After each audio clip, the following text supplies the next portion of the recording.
شرک سے پناہ مانگنے والی دعا کہہ رہے ہیں بچے نے ماشاءاللہ، شرک سے پناہ مانگنے والی دعا پیارے بھائیو صحیح الجامع کی حدیث ہے 3731 ہے، اللہم انی اعوذ بک ان اشرک بک وانا اعلم واستغفرک لما لا اعلم، یہ ہے۔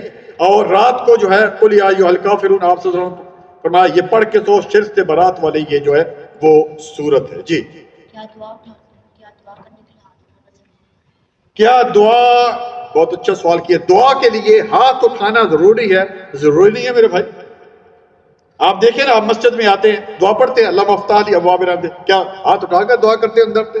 آپ جب آخری تشہد میں دعا مانگتے ہیں رب اجعلنی مقیم الصلاۃ، اللہم انی اعوذ بک من الخبث، کتنی دعائیں مانگتے ہیں۔